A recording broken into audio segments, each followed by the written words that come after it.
ফেরেশতারা কদম রে শীষ, তোমার বাবার জানাজা পড়াবা তুমি, তোমার বাকি ভাইয়েরা দাঁড়াবে পিছে, আমরা ফেরেশতারাও দাঁড়াবো। আগে নিয়ম কানুন শিখিয়ে দিলাম। ফেরেশতাদের সঙ্গে করিয়া শীষ আলাইহিস সালামের ভাইয়েরা আদম আলাইহিস সালামের কবর করলেন। কবর কুড়িয়া গোসল করাইলেন। ফেরেশতারা আসিয়া সুরমা লাগাইলেন, জান্নাতি সুরমা, খুশবু লাগাইলেন, জান্নাতি খুশবু, জান্নাতি পোশাক পরাইয়া দিয়া আমার আল্লাহ কয় ফেরেশতারা রে, শীষে জানাজা পড়া। শীষ আলাইহিস সালাম জানাজায় দামাত ইমামতি করলেন। শীষ নবী আদম আলাইহিস সালামের জানাজার ইমাম হলেন। ইমাম হইয়া মুসল্লিরা দাঁড়ায় গেছে, দলে দলে ফেরেশতারা নামাজে দাঁড়ায় গেছে। আরে আমার আল্লাহ ডাকতে বলে, বাবা শীষ, ও আদম নবীর সন্তান শীষ রে,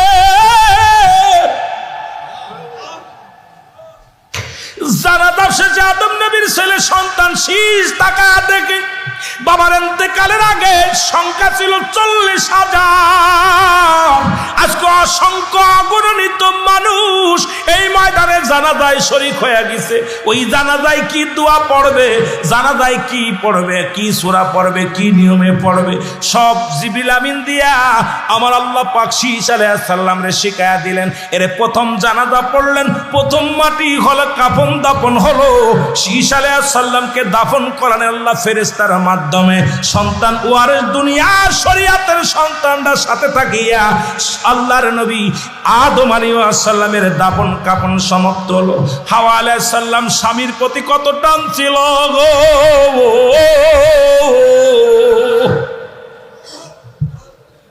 এর মা আলাইহিস সালাম কিতাবের মধ্যে বর্ণনা আসে বেশি দিন বাঁচে নাই। আমার ভাইরা, আমার বন্ধুরা, আমার এই জন্য আমি আপনাদেরকে বলে যাই, পৃথিবীর মধ্যে যেহেতু আসছেন, আজকে হোক, দুদিন পরে হোক, দুদিন আগে হোক, সবার দুনিয়া থেকে বিদায় নেওয়া লাগবে। মুসলমান শুনে নাও, 1 নাম্বার বিপদ হলো মানুষের মরণ, 2 নাম্বার বিপদ হলো কবর, 3 নাম্বার বিপদ হলো কিয়ামতের ময়দান। ও বাবারা, দিলের কান্ডা লাগা শুনে নাও, 2 নাম্বার বিপদ হলো কবর, যেখানে গেলে মানুষ আর কোনোদিন ফিরে আসে না। আজকে মুর্দা গানের মায়াতের সবের জন্য বাবারা শোনো, ওই কবর বলতে বোঝায় মানুষের মৃত্যুর পর থেকে শুরু করে কিয়ামত পর্যন্ত জগৎটাকে বলা হয় কবরের জগৎ। জোরে বলো আল্লাহু আকবার। আমার দুনিয়ার মুসলমান,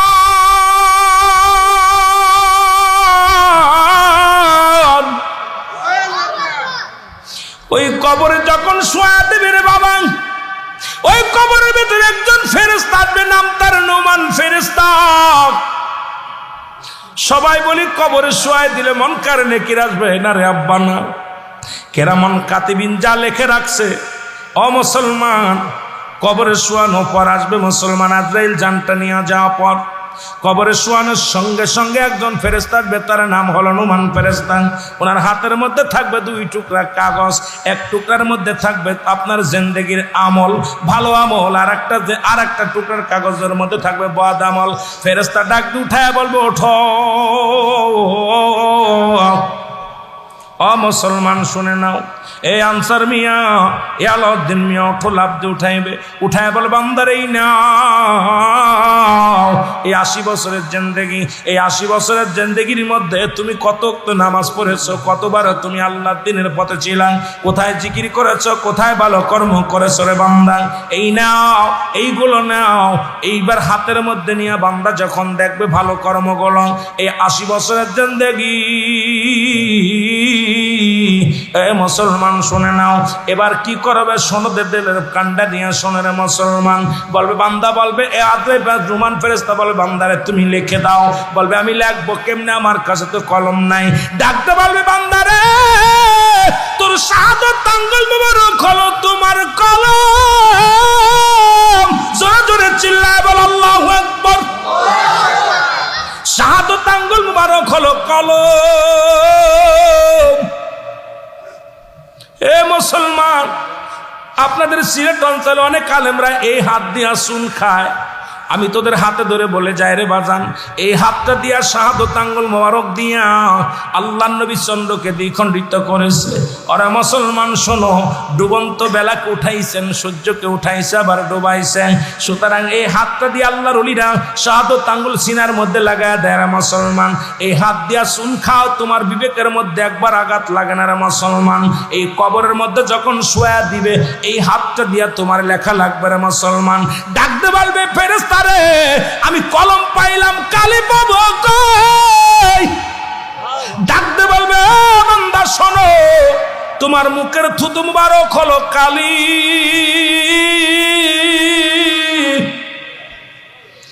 ও মুসলমান, এই মুখ দিয়ে আর বিড়ি খাস না রে, এই মুখ দিয়ে আর গাঁজা টান দিস না, এই মুখ দিয়ে কাউকে গালি দিস না, এই মুখ দিয়ে কাউকে গালি দিস না, বকা দিস না, এই মুখ দিয়ে হারাম ঢুকাস না রে। আব্বা তোদের পায়ে ধরে বলে যায়, এই মুখের থুতু মুবারক হবে কালি।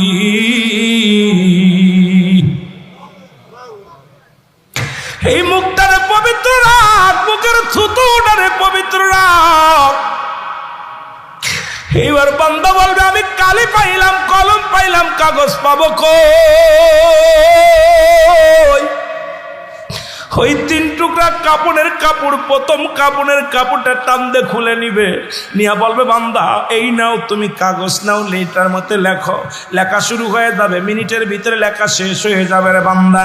এবার ওই কাগজখানা টান দিয়ে হাত থেকে ছিঁড়ে কেড়ে নিবে, নিয়ে আবার কাপড়ের এক টুকরা কাপড় খুলে নিবে, নিয়া বলবে বান্দা লেখো। এবার ওই 80 বছরের জিন্দেগি কোথায় তুমি নামাজ ছেড়েছিলে, কোথায় তুমি অন্যায় করেছিলা, কোথায় কোন মহিলা নিয়ে কোন রিসোর্টে ছিলা, কোথায় কোন মহিলা নিয়ে সার বাগানে গেছো, কোথায় পাহাড়ে ঘুরে বেড়াতে গেছো, কোন জায়গা কোন সিনেমা দেখছো, কোথায় গালিগালাজ করছো, কোথায় নামাজ ছাড়ছো। ওরে বান্দার সামনে যখন হাজির হইয়া যাবে রে, বান্দা চিৎকার মেরে বলবে ফেরেশতারা রে আমি অন্যায় করি না রে। ডাকতে বলবে আলাউদ্দিন রে, নুরুল ইসলাম রে, গফুর মিয়া রে, কত তারিখ, কত মাস, কোন সাল, কত মিনিট, কত সেকেন্ড এই অন্যায়গুলো করেছিলি রে বান্দা, সকল এই মিডিয়ার মতো সব দেখা হয়ে যাবে। বান্দা চিৎকার মেরে কানবে, বান্দা চিৎকার মেরে কানবে। ডান দিকের মাটিগুলো বাম দিকে চাপ দিবে, বাম দিকের মাটিগুলো ডান দিকে চাপ দিবে, উপরের মাটিগুলো নিচের দিকে চাপ দিবে, নিচের মাটিগুলো উপরের দিকে চাপ দিবে। রে মুসলমান, একটা বদামলগুলো লেখাইবে, বান্দা ক্যাটারটা হাতুড়ি দিয়া বাড়ি মারবে, গম্বুজ দিয়া বাড়ি মারবে, শত শত গজ মাটির নিচেই চলে যাবে, আবার তাকে উত্তোলন করবে। এই কবরবাসীর ওই চিৎকার যদি দুনিয়ার মানুষ শুনতো, এই দুনিয়ার মানুষগুলো হাটফেল করে মারা যেত রে মুসলমান। এই কবরবাসীদের চিৎকার দুনিয়ার কোনো মানুষ বুঝতে পারে না, এই দুনিয়ার মানব এবং দানবকে আল্লাহ বুঝতে দেয় নাই। ও মুসলমান শুনে না, এত কষ্ট দিয়ে যখন লেখা হয়ে যাবে, লেখা পর গলার ভিতরে লটকায় দিয়ে চলে যাবে, বলবে হায় আফসোস রে বান্দা, এই 80 বছরের জিন্দেগি পাইয়া, 50 বছরের জিন্দেগি পাইয়া বান্দারে তুই গুনাহ জড়াইতে পারিস না। আদম নবী ইন্তেকালের পরে মাহা কাঁদতে কাঁদতে চোখের পানি পড়ে, স্বামীর বিরহে কাঁদতে কাঁদতে চোখের পানি পড়ে গা হয়ে গেছে রে। হা শুধু কাঁদতেন, আল্লাহ আমি সঙ্গী হারা, আল্লাহ গো আমি সঙ্গী হারা, আমার সঙ্গিনীর কাছে নিয়ে যাও। আমি হারে তুমি একা রাইখো না, আল্লাহ আমি আমার স্বামীর কাছে যাব, আমার স্বামীর কাছে নিয়ে যাও। এই স্বামীকে হারায় বিরহ বেদনায় কাঁদতে কাঁদতে আরে মুসলমান, কিছুদিন পরে মাহার ইন্তেকাল হলো। জোরে জোরে চিল্লায় বলেন মারহাবা, আর একটু জোরে জোরে চিল্লায় বলেন মারহাবা। ওই আদম নবী থেকে শুরু করে আখির নবী রাহমাতুল আলামিন পর্যন্ত, আজ পর্যন্ত কত কোটি মানুষ, প্রতিদিন কোটি কোটি লক্ষ লক্ষ মানুষ দুনিয়ার মধ্যে আগমন করে, লক্ষ লক্ষ মানুষ দুনিয়া থেকে বিদায় হয়ে যায়। ও মুসলমান শুনে নাও, শুনে নাও, এই যে আদম থেকে শুরু করে আজ পর্যন্ত যা শুরু করেছে, শুধু যায় আর ফিরে আসে না রে। আর ফিরে আসা সম্ভব না। দাদা গেছে, বাবাই গেছে, আপনজনের এইরকম সবাই চলে যাবে। নতুন মেহমানে বাড়ি ভরে যাবে, নতুন মেহমানে ঘর ভরে যাবে। পুরন মেহমানগুলো বিদায় হইয়া কবর জগতে শুয়ে আছে। যাদের রাত কাটবে না, যাদের দিন কাটবে না,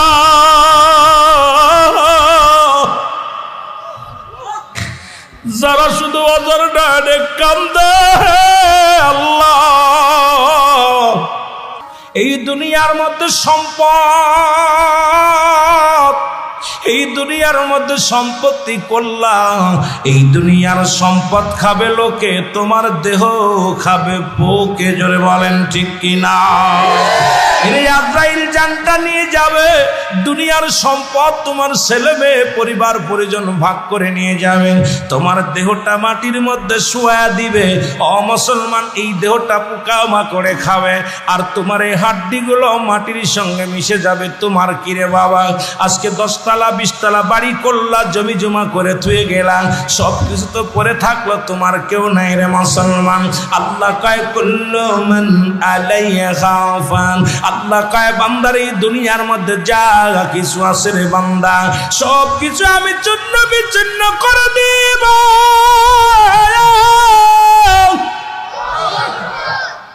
এই জমিনের মাটিগুলো আমি আল্লাহ পুড়ায়া তামা বানায়া দিব। এই জমিনের মাটিগুলো আমি আল্লাহ পুড়ায়া তামা বানায়া দিব। জমিনের যত পানি আছে সব পানিগুলো আমি আল্লাহ পুড়ায়া ছাই বানায়া দিব। যেদিন কিচ্ছু বলতে কিচ্ছু থাকবে না, সেদিন থাকবে শুধু আমার আল্লাহ। আল্লাহ কয় বান্দারে, সেদিন থাকবো আমি শুধু নবীর ভালোবাসা নিয়ে। সুতরাং স্রষ্টার কোনো মৃত্যু নাই, সৃষ্টির মৃত্যু আছে। সেই স্রষ্টা যত দুনিয়াদি কাল থেকে শুরু করে যত কীট পতঙ্গ যা কিছু দুনিয়ার মধ্যে আমার আল্লাহ পাঠাইল, সব কিছুর মৃত্যু হয়ে যাবে, একমাত্র স্রষ্টার মৃত্যু নাই। জোরে বলেন ঠিক কিনা? আর একটু জোরে জোরে চিল্লায় বলেন আল্লাহু আকবার। আদম নবীর বয়স হয়ে গেছে 1000 বছর। দুনিয়ার মধ্যে যিনি জিন্দা, এই পৃথিবীর প্রথম নবী আদম। এই পৃথিবীর প্রথম নবী কিন্তু আমার নবী রাহমাতুল লিল আলামিন। তবে শরীয়তের দৃষ্টিতে তাকাইলে আদম নবী আদি পিতা, আদি মাতা হলো মা হাওয়া আলাইহিস সালাম। আর আমার নবাদান রে আদি পিতা হলো বাবা আদম আলাইহিস সালাম। এই পৃথিবীর মধ্যে প্রথম মানুষ। জোরে বলেন ঠিক কিনা? শরীয়তকে আমাদেরকে প্রাধান্য দেওয়া লাগবে। আদম যখন মাটি পানি, তখনও আমার নবী, ঠিক কিনা? এই কথা তো বললে পারে, শরীয়ত মানায় না। এই জন্য শরীয়তের দৃষ্টিতে নবী আসার আগে নবীরে বানাইয়া কুল কায়নাত সব কিছু বানাইলেন আমার আল্লাহ। তবে আদম রে আগে পাঠাইলেন দুনিয়ার মধ্যে, সর্বপ্রথম বানাইলেন আমার হাবিব রে, পাঠাইলেন সর্বশেষে নবীদের নবী বানাইয়া, কুল কায়নাতের নবী বানাইয়া, নবী কুল আম্বিয়া, নবী কুল শিরোমণি, নবীদের ইমাম হইয়া দুনিয়ার মধ্যে আসলেন রাহমাতুল লিল আলামিন। এই জন্য আমার নবী বলেন হায়াতি খায়রুল লাকুম, আমার হায়াতের জিন্দেগিটা উম্মতের জন্য কল্যাণ স্বরূপ। অন্য নবীদের যেমন আগমনটা উম্মতের জন্য এত উত্তম ছিল না, কিন্তু আমার আপনার নবী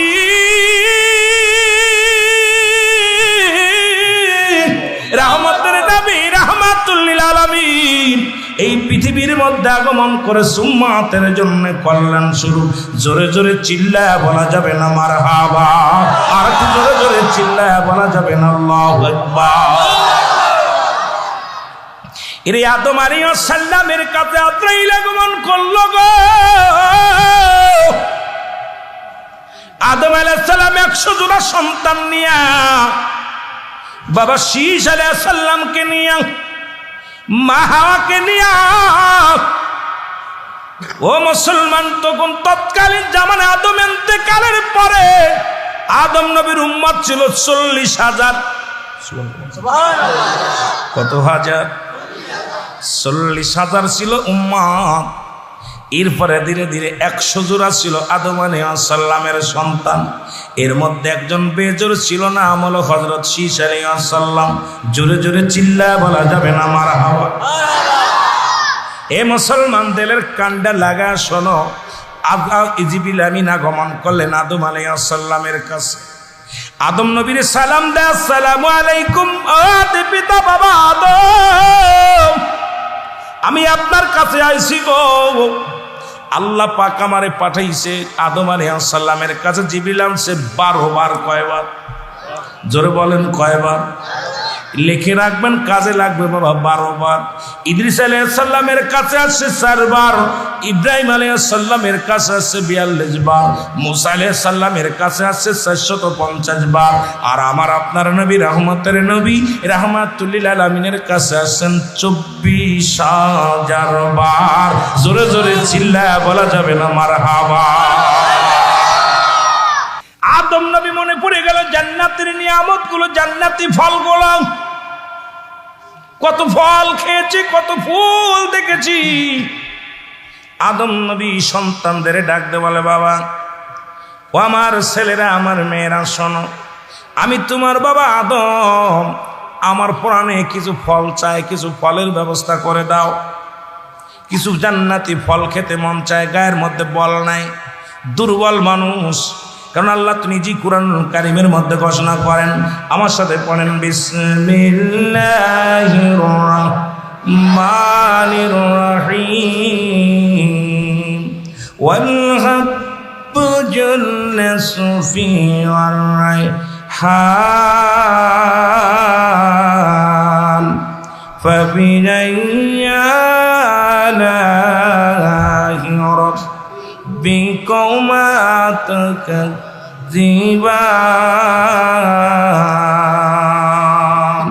জোরে জোরে চিল্লায় বলেন মারহাবা। আল্লাহ ডাকতে বলে, বন্ধুরে দিলের কান্ডা লাগে, শোনো গো। আল্লাহ বলে, এই দুনিয়ার মধ্যে, পৃথিবীর মধ্যে যত ফল আমি দান করেছি, যত ফুল আমি আল্লাহ দান করেছি, প্রতিটা ফলের উপরে আমি আল্লাহ কাবার লাগায় দিয়েছি। মারহাবা বলা যাবে না? আম, জাম, কাঁঠাল, কদবেল, পেয়ারা, জলপাই, হতে আম, জাম, যত ধান বলেন, গম বলেন, প্রতিটা খাবারের উপরে, প্রতিটা ফলের উপরে আল্লাহ পাক খুশা লাগায় দিছে। কোরআন বলে, ভালো করে কোরআন থেকে তাফসীর করেন বাবা, কোরআন থেকে ব্যাখ্যা করেন। আল্লাহ কয়, বান্দারে আমি এই দুনিয়ার মধ্যে যত ফল দান করলাম, প্রতিটা ফলের উপরে আমি আল্লাহ খুশা লাগায় দিলাম। আর দুনিয়ার মধ্যে যত ফুল দান করলাম, এই ফুলের মধ্যে আমি কোনো খুশা দান করি নাই। কারণ এই ফলগুলো বান্দা খাবে, বান্দার দেহের মধ্যে বল বাড়বে, ওই বান্দা আমি আল্লাহর জিকির করবে, আমি আল্লাহর প্রশংসা করবে, নামাজ আদায় করবে, রোজা রাখবে, বান্দা আমার গোলামি করবে। ওই বান্দা যখন ফল খেলে দেহে বল বাড়বে। আর এখন ফল খালি দুর্বল হয়, কারণ ফলের মধ্যে খালি ফরমালিন। ধরে কোন ঠিক কি না? আমার ভাইরা, আমার বন্ধুরা, আমার আজকে দেখান মুসলমান, আল্লাহ কয়, বান্দারে আমি ফুলের মধ্যে কোনো খুশা দিই নাই। ফুলটা যখন বনের মধ্যে ফুটে ওঠে, এটার ঘিরান বান্দার নাকে যে লাগে, বান্দা শুকরিয়া আদায় করে, আমি আল্লাহ। ফল খেয়ে দেহে বারে বল, আর ফুলের ঘিরান নিয়ে এমন হয় তাজা তর তাজা। এই বান্দা আমি আল্লাহর গোলামি করে, আর সব কিছু আমার দান, সব কিছু আমার দান। তবে আজকে মুসলমান জাতি শুনে নাও, ওই জান্নাতি ফলের পিপাসায় পড়ে গেলেন আদম আলাইহিস সালাম। তাই আদম ডাক দেখো, আমার সন্তানেরা রে, কত জান্নাতের মধ্যে তোর মা আর আমি কত ফল খাইছি, এই জান্নাতি ফল আমার প্রাণে চাই। নেওয়া ফলগুলো খাবো, অন্যান্য নিয়ামতগুলো আমি খাবো। এই সব সন্তানরা ফলের জন্য, সন্তানের জন্য বাইর হয়ে গেলেন। জোরে জোরে চিল্লায় আর একবার বলা যাবে না মারহাবা। আদম আলাইহিস সালামের ছেলেরা পাগলের মতো ফলের সন্ধানে যায় রে। কোথায় পাবে ফল? শীশ আলাইহিস সালাম ডাকতে বলে, আমার আব্বা জান, শুধু শুধু আপনার সন্তানদের ফলের কথা বলেন, শুধু শুধু আপনার সন্তানদের ফলের কথা বলেন। আপনি আপনার আল্লাহর কাছে চাইলেই তো আমার আল্লাহ দেয়। আমার আল্লাহর কাছে একবার যদি চান, কারণ আপনি এই পৃথিবীর প্রথম মানুষ, এই পৃথিবীর মধ্যে নবী হিসেবেও শ্রেষ্ঠ প্রথম নবী হয়ে আপনারে পাঠাইছে, এই দুনিয়ার মধ্যে মানব জাতি হিসেবে আপনারে পাঠাইছে, আমার মা হাওয়ারে পাঠাইছে। আপনি যদি আমার আল্লাহর কাছে চান, আমার আল্লাহ আপনারে খালি হাতে ফেরাই দেবেন। আরে বাবা, আল্লাহ নবী আদম আলাইহিস সালাম ডাকতে বলে, বাবা শীষ, সেই মুখ কি আর আমার আছে? ওরে আমি কেমনে চাইবো আমার মাওলার দরবারে রে? আমি তো আমার মাওলার সঙ্গে আমি ভুল করেছি। কত জান্নাতি ফলগুলো আমারে দিত তোর আম্মার, আমি খাইতাম। আমার লজ্জা করে সেই মাওলার কাছে চাইতে। আমি মোল্লার সঙ্গে কি করেছি? অন্যায় করে ফেলেছি। এ মুসলমান শুনে নাও, এ মুসলমান শুনে নাও। এই জন্য আদম নবী দোয়া করে, রব্বানা যালামনা আনফুসানা, ও আমার রব, ও আমার প্রতিপালক, ও আমার আল্লাহ। একটু ধীরে ধীরে যাই রে বাবা আলোচনার মধ্যে। আল্লাহ যেন দয়া করে, জোরে জোরে চিল্লায় বলা যাবে না মারহাবা, একটু জোরে জোরে চিল্লায় আর একবার বলা যাবে না আল্লাহু আকবার। এরে আদম নবী ডাক দে বলে, বাবা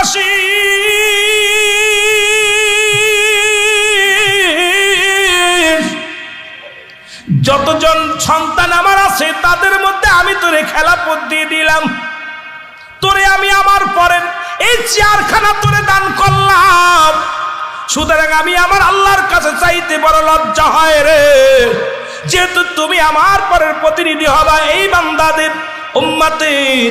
সুতরাং ও বাবা শীষ, আমি তোমার কাছে দাবি করব, বাবা তুমি চাও, আল্লাহর কাছে চাও, দেখবে আমার আল্লাহ দিয়া দিবে। আদম আলাইহিস সালাম যখন বললেন, সঙ্গে সঙ্গে শীষ আলাইহিস সালাম হাত উঠায় দিছে, আমার আল্লাহ, ও আমার আল্লাহ। আমার বাবা আদম বড় লজ্জা পায় আপনার কাছে চাইতে, আল্লাহ বড় শরম পায় আপনার কাছে চাইতে। আর আমার আব্বার পরে তো গদিশীল হব আমি, আমাকে তো খেলাফত দিছে, আব্বা দিছে, আপনি দিছেন গো আমার আল্লাহ। এখন আমি আমার আব্বার তরফ থেকে আমার পিতা মাতার হক আমি আদায় করতে ঠিক মতো পারি নাই। ও আমার মালিক,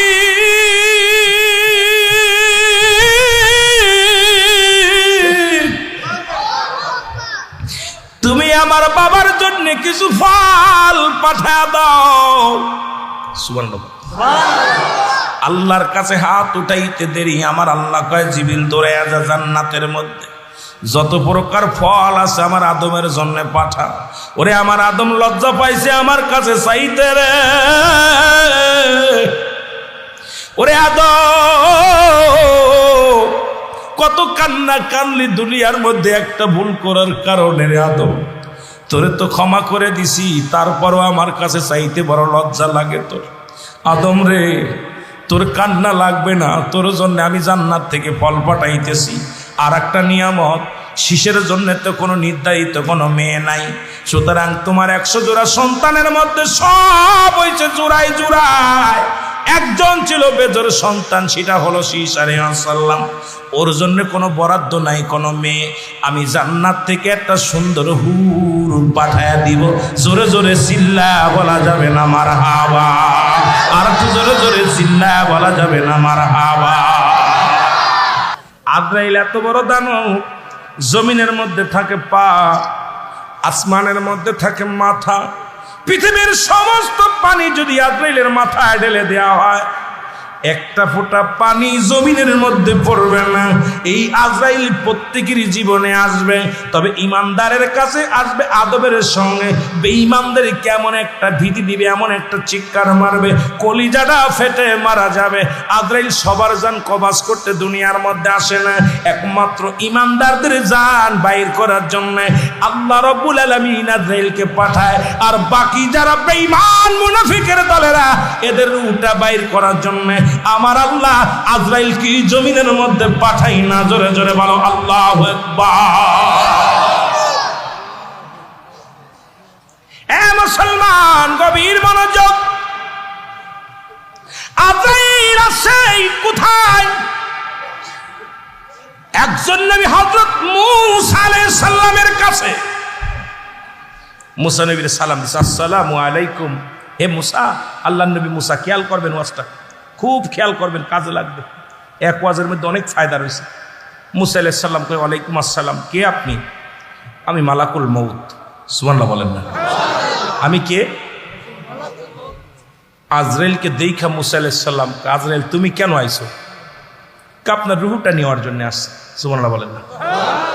কি নেওয়ার জন্য? আজরাইলকে দেখা মুসা আলাইহিস সালাম একটু রাগান্বিত ভাব। পৃথিবীর মধ্যে সবচেয়ে তেরা একজন নবী ছিল, সেই নবীর নাম হলো মুসা আলাইহিস সালাম।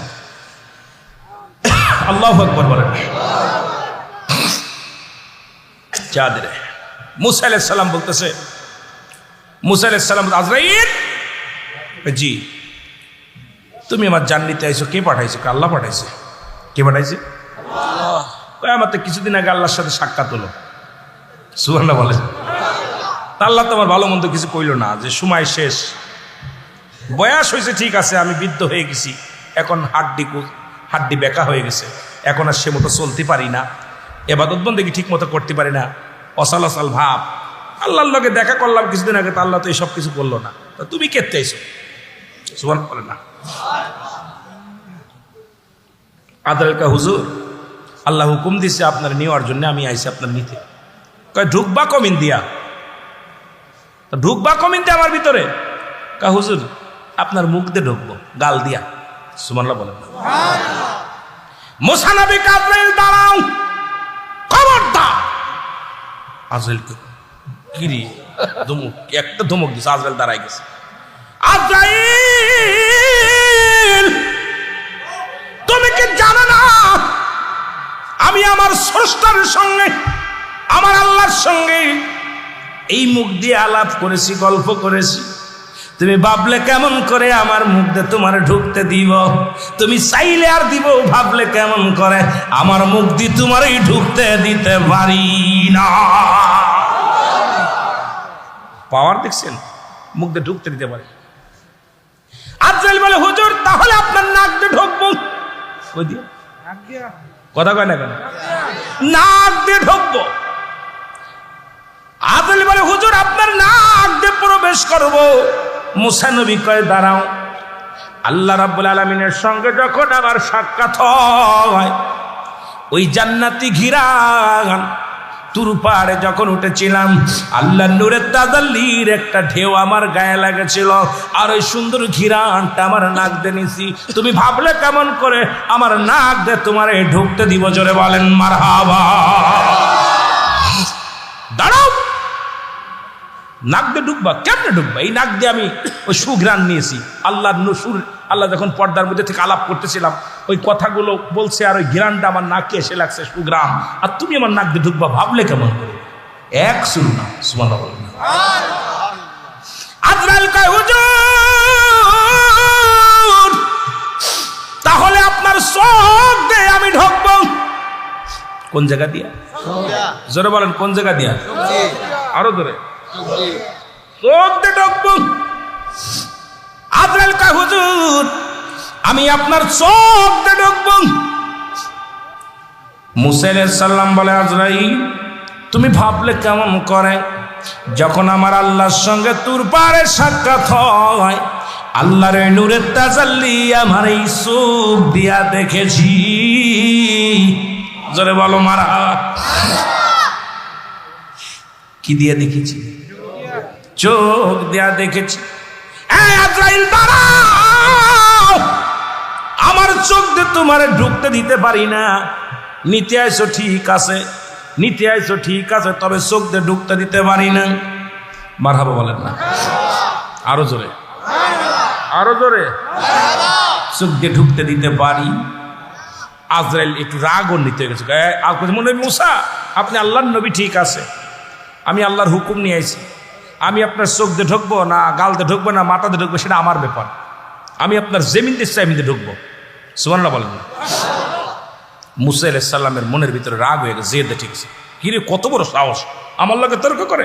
মুসা আলাইহিস সালাম একদম একটা থাপ্পড় মারছি এত জোরে আজরাইলকে, আজরাইল নাক মুখ যেতে লাগছে। জোরে বলেন মারহাবা।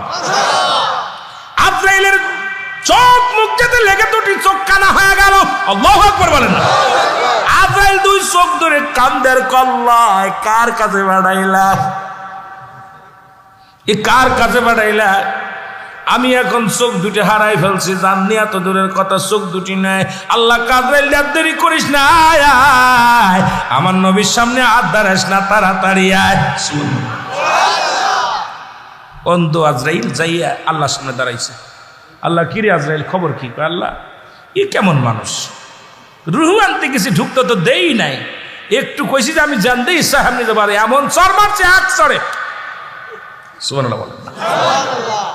আজরাইল কয় আল্লাহ কয় এই চোখ দুটা তো কানা হয়ে গেছে, যেহেতু এই আজরাইল রে এই দুনিয়ার মধ্যে যত নবী পাঠাইছি আমার মুসা একটু তেরা বেশি, রাগ বেশি।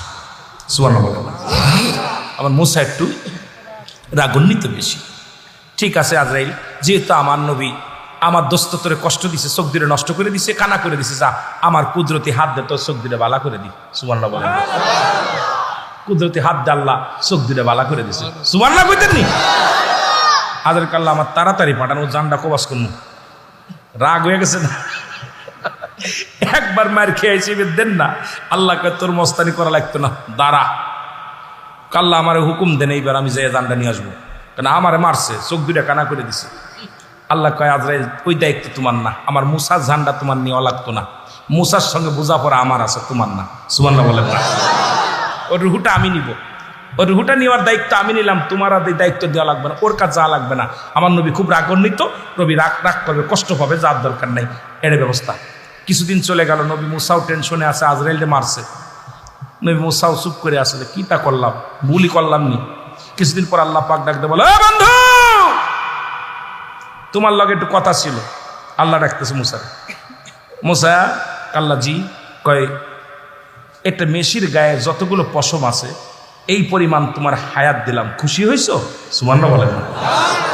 মেজবা একটা গরুর গায়ে যত পরিমাণ পশম আছে এত হাজার বছর আপনার হায়াত দিলাম। মুসা নবী আল্লাহ একটা কথা আছে আমার, কি কথা? আপনি তো এতদিন হায়াত দিলেন, তারপরে কি হবে? কয় তারপরে মরা লাগবে। সুবহানাল্লাহ বলেন না। তারপরে কি করা লাগবে? মুসা আল্লাহ এটা কেমনে কও? তাহলে আর বেঁচে লাভ কি? যদি মরাই লাগবে এতদিন পরে, তাহলে আগেই চলে যাই। সুবহানাল্লাহ বলেন। আল্লাহ বলে মুসা নেই, ওই পশুর গায়ে যতগুলো পশম আছে এত হাজার বছর তোমার হায়াত দিলাম, যতদিন ইচ্ছা তুমি থাকতে পারো। মুসা নবী কয় তারপরে কি হবে? বলে তারপরে তোমার ছোট করে আর ইবাদত বন্দেগী করতে চাই না, কষ্ট করে আর আমার জিন্দেগি কাটাইতে চাই না, আরামে যে খামু, আরামে যে ঘুমাবো। তবে যাবার আগে একটা বার আমার একটা দাবি রাখতে হবে গো, আমার মরণের আগে আর একবার আপনার চেহারা মুবারক, আর একবার আপনার দিদার আমি নবী মুসা চাই। জোরে জোরে চিল্লা বলেন মারহাবা। আল্লাহ গো চলে যাব, তবে আর আমার হায়াতের দরকার নাই, তবে যাবার আগে একবার আপনার সঙ্গে আমার সাক্ষাৎ দরকার, বুড়া বয়সে। আল্লাহ কয় মুসা তোমার যেদিন ইচ্ছা সেদিন চলে আসো। মুসা আল্লাহ আগামী সপ্তাহে, কি ঠিক আছে আয়। অনেক মুসা আলাইহিস সালাম লাঠিখানা ভর দিয়ে অনেক কষ্ট করে উঠলেন, টুকটুক করে উঠে গেলেন তোর পাড়ে, যে আল্লাহর সঙ্গে সাক্ষাৎ হয়, কথাবার্তা হয়। এক পর্যায়ে মুসা নবী, আল্লাহ বলে মুসা রে, দুনিয়ার জিন্দেগিতে আরামায়েশ বেশি না, জান্নাতের মধ্যে আরামায়েশ বেশি। দুনিয়ায় পাঠাইছি ক্ষণস্থায়ী হলো কবর, ওই জান্নাত। মুসা নবীর যখন বললেন, মুসা নবী সব পায়া গেলেন, খুশি হয়ে গেলেন। মুসা নবী আল্লাহ একটা দাবি করব, তুমি আমার নিয়ে যাবা, নেওয়ার আগে একটা দাবি করব, বনী ইসরাইল গোত্রের মধ্যে যত মাখলুকাত আছে গো আল্লাহ, তুমি তাদের কষ্ট দিও না, না খায় রাখো না, তাদের একটু খাবারের ব্যবস্থা তুমি করে দিবা। এই দাবিটা তোমার কদমের মধ্যে আমি মুসা করে যাই। জোরে জোরে চিল্লায় বলেন মারহাবা। আল্লাহ গো আমার গোত্রের মানুষগুলো না খায় রেখো না, সবাই তো আমার দিকে চেয়ে থাকতো, আমি চলে গেলে ওরা কোথায় কি অবস্থা থাকবে, ওদের খাবার ব্যবস্থা। আল্লাহ বলে মুসা রে, আমি হলাম স্রষ্টা, সব হলো সৃষ্টি, সমস্ত মাখলুকাতকে দায়িত্ব হলো আমার। ও নবী মুসা, তোমার হাতের লাঠি দিয়া পাহাড়ের উপরে একটা বাড়ি মারো। মুসা নবী পাহাড়ের উপরে লাঠি দিয়ে আঘাত করলেন। জোরে বল আল্লাহু আকবার। পাথরের উপরে পাহাড়ের উপরে বাড়ি মারলেন। বাড়ি মারার সঙ্গে সঙ্গে দেখতে পাইলেন বিশাল একটা নদী। মারহাবা। আর একটু বিশাল একটা নদী দেখতে পাইলেন। মুসা নবী বলে আল্লাহ কি আশ্চর্যজনক, পাহাড়ের মধ্যে নদী। আল্লাহ কয় আর একটা বাড়ি মার, নদী পানির মধ্যে বাড়ি মারো। পানির মধ্যে যখন ওনার লাঠি দিয়ে আঘাত করলেন, দেখে বিশাল একটা পাথর বেশি আসলেন। জোরে বলেন মারহাবা। আর একটু জোরে। বড় একটা পাথর বেশি আসলেন। মুসা কাল্লে কি আশ্চর্য, পানির মধ্যে পাথর। আল্লাহ কয় মুসা রে পাথরের মধ্যে বাড়ি দাও। সঙ্গে সঙ্গে পাথরের মধ্যে একটা বাড়ি দিলেন। বাড়ি দেওয়ার সঙ্গে সঙ্গে মুসা আলাইহিস সালাম দেখতে পাইলেন ওই পাথরের ভিতরে থেকে একটা হরিণের বাচ্চা, হরিণের সেবক বাইর হয়ে আসলেন। জোরে জোরে চিল্লায় বলা যাবে না মারহাবা। হরিণের বাচ্চার মুখের মধ্যে ঘাস, তাজা ঘাস, তাজা ঘাস মুখের ভিতর দাঁড়াই আছে। মুসলমান শোনা নাও, মুসা কয় আল্লাহ কি আশ্চর্যজনক, পাহাড়ের মধ্যে নদী, নদীর মধ্যে পাথর, পাথরের মধ্যে হরিণ, হরিণের মুখে খাবার। আমার আল্লাহ কয় মুসা রে পৃথিবীর যত কীট পতঙ্গ আমি বানাইলাম, যেখানে যে হালাতে থাকে সব কিছুকে, সব জাতিকে, সব প্রাণীকে খাওয়ানোর দায়িত্ব একমাত্র আমি আল্লাহ। কারণ আমি হইলাম সব প্রাণীর স্রষ্টা, তোরা হলো সৃষ্টি। কারণ সৃষ্টির মৃত্যু আছে, স্রষ্টার মৃত্যু নাই। স্রষ্টার স্রষ্টা চিরন্তর। সব পৃথিবীর মধ্যে শুনে নাও, শুনে নাও, যত মাখলুকাত আমি আল্লাহ দুনিয়ার মধ্যে পাঠাইলাম, সবার খাবার দায়িত্ব, বাঁচানোর দায়িত্ব, হওয়ার দায়িত্ব, সব দায়িত্ব আমি আল্লাহর হাতে। আমি আল্লাহ, আমি আল্লাহর কাছে। জোরে জোরে চিল্লায় বলা যাবে না মারহাবা। মুসা নবীকে আল্লাহ খুশি হইলাম, যেহেতু ওই প্রাণীকে ওর মধ্যে তুমি খাওয়াইতে পারো, তা আমার কমের লোকগুলো আর খাবার টেনশন নাই, এখন আমি যেতে পারি, যাই। আল্লাহর তরফ থেকে একটা সালাম পাইলেন। মুসা নবী সালামের জবাব দিয়ে আস্তে আস্তে করে তুর পাহাড় থেকে নেমে আসলেন। আয়সা পথের মধ্যে দেখে 7 জন লোকে একটা কবর খুঁজতেছে। আল্লাহু আকবার বলেন। কবর খুঁজতেছে 7 জন লোকে। এই 7 জনের একজনও মানুষ না, 7 জনই ফেরেশতা। সুবহানাল্লাহ বলেন না। আরো জোরে। মুসা আলাইহিস সালাম চিন্তা করে এলাকায় তো কোনো মানুষ নাই, বসতি নাই, এখানে কবর খুঁজে কেন? মুসা আলাইহিস সালাম আস্তে আস্তে চলে গেলেন, সালাম দিলেন, আসসালামু আলাইকুম। ও ভাই কে মরেছে? কয় হারে আমাদের মহল্লার একজন মরেছে আর কি। সুবহানাল্লাহ বলেন না। কয় কবর খুঁজে কত? কয় কবর, আপনি একটু কবরটা খুঁজে দেন না, আমাদের সাথে শরীক হন। মুসা আলাইহিস সালাম ঠিক আছে, তোমাদের সাথে শরীক হব। বুড়া বয়সে একটা ভালো একটা নেকির কাজ করি, কারণ যে ব্যক্তি কবর খনন করে সেই ব্যক্তি আল্লাহ সগীরা গুনাহ মাফ করে দেয়। সুবহানাল্লাহ বলেন না। আরো জোরে, আরো জোরে। কবিরা গুনাহ, আল্লাহ অনেক কবিরা গুনাহ মাফ করে দেয়। সুবহানাল্লাহ বলেন না। অনেক গুনাহ মাফ হয়ে যায় কবর যারা খনন করে, এদেরকে আল্লাহ মাফ করে অনেক গুনাহ। আমার ভাইরা, মুসা আলাইহিস সালাম হাতের মধ্যে অস্ত্র নিয়ে কবরখানা খুঁজলেন, ওদের সাথে শরীক হলেন। কবর খোঁড়া সব একদম কমপ্লিট। এখন ফেরেশতারা বলতেছে হুজুর কিছু মনে যদি না করেন, যে লোকটা মারা গেছে সেই লোকটা দেখতে শুনতে আপনার মতো, উঁচু লম্বা আপনার মতো, বডি ফিটনেস সবই আপনার মতো। যদি আপনি একটু মাপ দেওয়ার জন্য শুয়ে দেখতেন তাহলে মাপটা ঠিক হয়েছে নাকি দেখা যেত। জোরে কর না সুবহানাল্লাহ। মুসা নবী কয় কি বলো আমার মতো? কয় হ্যাঁ আপনার মতো। এনে সবাইকে কয় আপনার মতো একজন। কয় কে মরছে? হুজুর আছে ওই তো এলাকার মধ্যে, আপনি একটু শুয়ে দেখেন না, আমরা একটু মাপটা নিই দেই ঠিক আছে নাকি। মুসা আলাইহিস সালাম কবর ভিতর শুয়ে পড়ছে। সুবহানাল্লাহ বলেন না। আরো জোরে, আরো জোরে। মুসা আলাইহিস সালাম কবর ভিতর শুইয়া, কাল্লা এত খুব সুন্দর, ওর ভিতর শুইয়া খুব আরামে শুইয়া বলতেছে আল্লাহ এ তো ভালো একটা মজার, মোটামুটি খুশি হয়েছে মুসা নবী শুইয়া, ওই এত সুন্দর একটা কবর খুললাম, ভালোই তো দেখতে, এর মধ্যে থাকলে তো ভালোই হয়। আল্লাহ কয় এই রাজি হয়েছে, তাড়াতাড়ি ফেরেশতা যা, জান্নাত থেকে একটা আপেল নিয়ে চলে আসছে। সুবহানাল্লাহ বলেন না। জান্নাত থেকে একটা আপেল আই না মুসা নবীর হাতের ভিতরে দিয়েছে। হুজুর আপনি তো ক্লান্ত মানুষ, অনেক কষ্ট করে কবর খুঁড়েছেন, একটু শুয়া শুয়া খান আর একটু গবেষণা করেন কবরটা কেমন হয়েছে, তারপরে ওঠেন। সুবহানাল্লাহ বলেন না। ফেরেশতারা ওনার হাতে আপেল দিছে, আর উনি আপেলটা নিয়ে কেবল বিসমিল্লাহ কয়ে কামড় দিছে। আল্লাহ কয় একদম তাড়াতাড়ি মুসা জানটা নিয়ে দুধ আপেলের এক কামড় দেওয়ার সঙ্গে সঙ্গে আজরাইল জানটা উড়াই নিয়ে গেছে। জোরে বলো আল্লাহু আকবার। জানটা বাইর হয়ে গেল। মুসা নবী ইন্তেকাল করছে। আল্লাহু আকবার বলেন না। মুসা নবী ইন্তেকালের পরে আল্লাহ বলেন ফেরেশতারা মুসার উঠাও। মুসার উঠাইলেন, ওই 7 জন ফেরেশতা উঠাইলেন। উঠায় মুসা নবীরে গোসল করাইলেন, মুসা নবীরে কাফন পরাইলেন, মুসা নবীরে দাফন করলেন, জানাজা পড়লেন। ফেরেশতারা জানাজা পড়ছে মুসা আলাইহিস সালামের। আল্লাহু আকবার বলেন না। ফেরেশতারা মুসা আলাইহিস সালামের জানাজা পড়ছে। জানাজা পড়ে ওনাকে দাফন কাফন করার পর আল্লাহ বলেন মুসা আলাইহিস সালামের কবরটা একদম মিশায় দাও, ধুলার সাথে মিশায় দাও, যাতে করে কেউ এটা টের না পায়। কারণ মুসার কমের লোক আছে কিছু, এটাকে নিয়ে গবেষণা করবে, এটা উঠাইবে, আবার এটা নিয়ে ভেজাল হবে। কবরটা কি করলেন? ধুলার সঙ্গে একদম মিশাই দিলেন। আজও পর্যন্ত মুসা আলাইহিস সালামের কবরের চিনাক্ত কেউ পায় নাই। একটা জায়গা বড় একটা মাঠের মধ্যে একটা দাগ করে থুয়ে দিয়েছে, সবাই বলে এটা মুসা নবীর কবর। কিন্তু বনী ইসরায়েলের কোনো লোক মুসা আলাইহিস সালামের কবরের সন্ধান পায় নাই।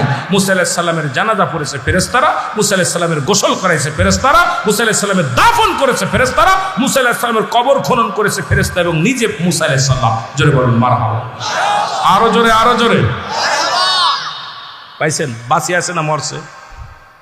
কথা কয় না। ইনি ছিল সৃষ্টি, ইনি ছিল কি? আর আমার আল্লাহ হলো, জোরে বলেন, স্রষ্টার কোনো মৃত্যু নাই। আরো জোরে বলেন মারহাবা। 63 বছরের জিন্দেগি, এরপরে মিরাজের, আজকে রজব মাস চলতেছে, ওয়াজ দরকার ছিল রজবের ওয়াজ, কথা কইতেন নি বা? তো হঠাৎ করে মুর্দেগানের কথা দেখা কে বা কার জন্যে কান্দে ভাই? দুনিয়া থেকে চলে গেলে ছেলে ভুলে যায়, 6 মাস পরে স্ত্রী ভুলে যায়, স্ত্রীর বয়স থাকলে পরে বিবাহ প্রচার, স্ত্রী স্বামী ভুলে যায়, স্বামীর বয়স থাকলে বউরে ভুলে যায়, আবার বিয়ে করে, ছেলে মেয়ে 3 মাস 4 মাস পরে ভুলে যায়। তবে এলাকার মানুষগুলো কতই না ভালা যে মুর্দেগানের জন্য দোয়ার অনুষ্ঠান আয়োজন করেছে। আহা, যারা চলে গেছে তাদের দিতে হবে। পৃথিবীর মধ্যে পিতামাতার ইন্তেকালের পরে হলো 7টা হক। কয়টা হক? 7টা হক। নাম্বার 1 হলো তাদের জন্যে সব রেসানি করা। আজকে যে এই যে সব রেসানি সালি সব 7টা হকের মধ্যে একটা। নাম্বার 2 হলো তাদের জন্য দোয়া মাগফিরাত কামনা করা। আর সর্বশেষ হলো তাদের মতো সময় সুযোগ বুঝে বেশি বেশি করে আব্বা মার আপনজনদের কবর জিয়ারত করা। সুবহানাল্লাহ বলেন আরো জোরে। তাহলে আজকে আমি আশ্চর্য হয়ে গেলাম যে কয়টা হকের ভিতরে, আর জীবিত থাকতে 7টা হক, এন্তেকালের পরে 7টা হক, 14টা হক মোট একটা সন্তান তার বাবার প্রতি।